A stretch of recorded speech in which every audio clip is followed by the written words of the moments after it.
My name is Meredith Small, and I am the Executive Director of Toxics Action Center. At Toxics Action Center, we really believe that everyone has the right to breathe clean air, drink clean water, and live in a healthy community. So our mission is to make those rights a reality by organizing side by side with community groups to clean up or prevent toxic pollution where it happens. And then also we're looking to build the long-term leaders that we need in New England to fuel our environmental and social change movements. Toxics Action Center was started in 1987 by some public health and environmental advocates that were actually responding to the tragedy that happened in Woburn, Massachusetts. Woburn's just north of Boston, and it was made famous by the book and then movie, A Civil Action. Those stories document the true story of the cancer cluster that claimed the lives of 14 children over a 15-year period after the chemical company W.R. Grace contaminated their drinking water. But after Woburn happened, other communities realized, well, this is happening in our community too, whether it's in Acton, whether it's in Holbrook, that toxic contamination was impacting drinking water supplies and impacting the quality of life in the communities. There was no group that existed during those times that was designed or really even had the capacity to help the residents and the families build the political power and stay organized in a way that they needed to really keep going. Government was just slow to act. And what that meant is that companies and corporations weren't held responsible for the actions that they were taking. So Toxics Action Center was founded to fill that void and essentially help other residents across New England face their own Woburn-like situations. 2012 marks Toxics Action Center's 25th anniversary, and over the last 25 years, our staff of organizers have worked with over 675 community groups throughout the region, and we estimate that we've actually directly trained over 10,000 individuals in the skills that they need to tackle local pollution problem. People join with their neighbors to organize against toxic pollution, not because it's a fun activity or because it's a nice hobby or even because they really care about the environment. People usually get involved in groups like this because either their health or their kids' health is directly threatened. I got a flyer in the mail that basically said, do you know this power plant is 2 miles from your house and pumping out sulfur dioxide and nitrogen oxide and really dirty, 2 to 3 times dirtier than all the other plants in Connecticut. My husband and I had a 5-year-old daughter at the time. It was like, well, yeah, I'm mad. Yeah, doesn't sound right, you know, so I went to a meeting. We found out about the wells being contaminated through the town, as a matter of fact.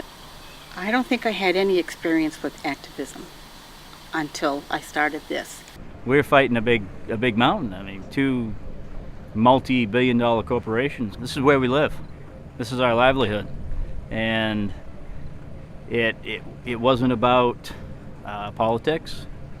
It was about the right thing for this community. We really strive to help every single person that calls our offices looking for help. About half the groups we work with come to us, and about half the groups we find because they're referred by other environmental groups or we see them in the paper. We're willing to send our staff out to the communities where the problem exists to meet for 2 to 3 hours, however long it takes, with neighbors in a living room on evenings and on weekends. During that year, I spent literally every Saturday morning in Harpswell meeting with these organizations, and occasionally another evening during the week. Spending a Saturday morning in Harpswell never felt like work to me. It always felt like we were all in this together. Toxics Action Center keeps a much needed and very hard but important style of community organizing alive. With the little group that we had, we started organizing. We had sheets, we had all the names of everyone in town. Let's do it. Let's just put it out, make copies of all, and we distributed these. Would you call 50 people? Do you have 2 friends who would call 50 people? And can you get back to me in 4 days? It's common for community leaders that we work with to go through really a politicizing process where they start working on a local campaign thinking only about what's happening in their initial backyard, but then through the process of organizing actually start seeing what's happening in their situation as part of a larger problem. To see the transformation of these folks, many who started as apolitical, who didn't engage in their community, to become leaders of their communities. There's lots of examples within what began as the Williston Neighborhood Coalition of community members that ended up going beyond just their local campaign to take on more. Bob did run for local elected office. Others in the group have gotten involved in local politics in a way that they just, I think, never would have. Our staff of community organizers work with over 80 communities throughout New England every single year. And there are 4 basic services that we're able to provide. So the first thing is that we can help provide you with information.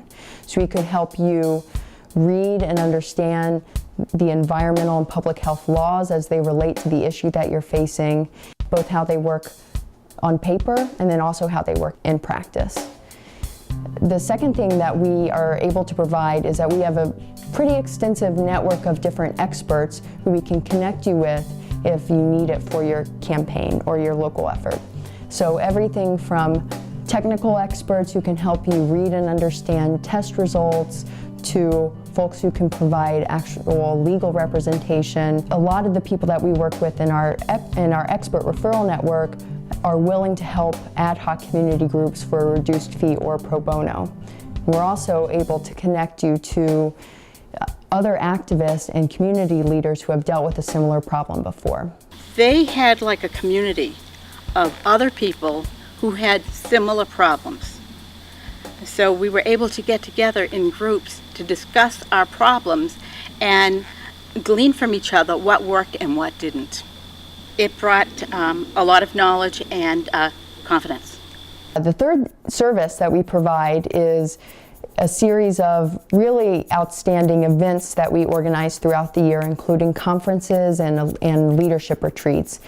These are usually 1, sometimes 2-day events that provide really outstanding opportunities for people to come together, meet other people from across the region that are in a similar situation, learn from each other, get trained in new skills or learn about new issues, and get inspired for another week, month, or year of this type of organizing. The fourth thing that we can provide for you and your group is really the bulk of our work, and that's the actual community organizing assistance. I think we had a group of maybe a dozen people, and I think we were all leaders in our own little way. And we were almost working together, but we were not working together. And we needed to have someone from the outside come in and quiet us down because we were spinning. And that's where it was helpful to have Toxic Action come in. Well, I think one thing that Toxic Action was really good at doing was sort of being very strategic, but also not making you feel overwhelmed. The organization that they brought and the ideas that they brought, the concepts of how to go about doing this and how to do it politically. Toxic Action Center is always welcome in Harpswell, that's for sure, among our group. And I think none of us have forgotten what you guys did to help us. Toxic Action Center is primarily funded by contributions from individual donors. The very generous contribution of the thousands of people that give us money across the region has allowed us to provide years of free assistance to the community groups that need it. And that aspect of our work, the fact that it's pro bono, can really be a critical component to our assistance, especially for communities in low-income parts of the region and for groups that, because of the nature of the effort and the campaign that they're facing, have to first and foremost fundraise for themselves. We're also able to be fully staffed throughout the region because of the very generous support from a number of private foundations who value the community organizing work that we do. Toxic Action supported us without any cost, and the fact that they can lend their support and lend their expertise on how to get things done to people that don't have that resource is key. They were willing to help us with no cost involved whatsoever.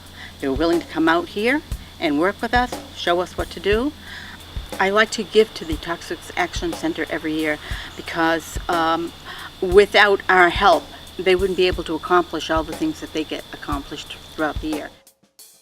At Toxics Action Center, over the last 25 years, we've been staffed by a series of professional organizers that have learned 3 critical lessons that still inform our work every single day. So the first lesson that we've learned is that toxic chemicals in our environment are harming our health in profound and very serious ways. And everyone has a right to be concerned about toxic chemicals in their environment and the health impacts that are associated with those. The second lesson is that companies and polluters will go to extraordinary lengths to avoid taking responsibility for their messes. Unfortunately, we see this time and time again. The third lesson we've learned, and probably the most important lesson, is that despite incredible odds, that when really just these small neighborhood groups work together in a smart and strategic way, that they're able to build enough power at the local level to win against corporate polluters. It's crucial that Toxics Action Center continue to organize with community groups for another 25 years or more.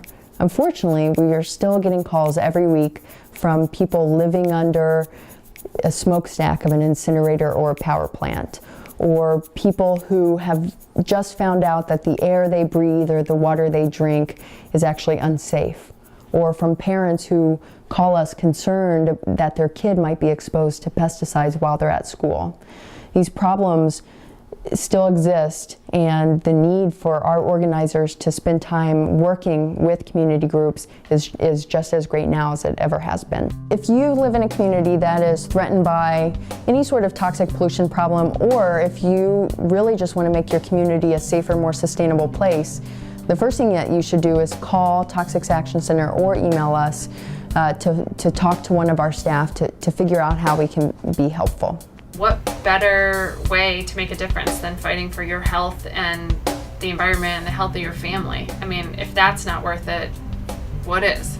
The real message, I think, for activists everywhere is you may feel like the underdog at first, but your potential is limitless if you stick together. I came out of the experience realizing that as an individual, I can do a lot more than I thought I could do. And that's because I was working with a lot of other people and had good guidance. If you are working on an environmental issue, the smartest thing you could do would be to get involved with Toxics Action Center.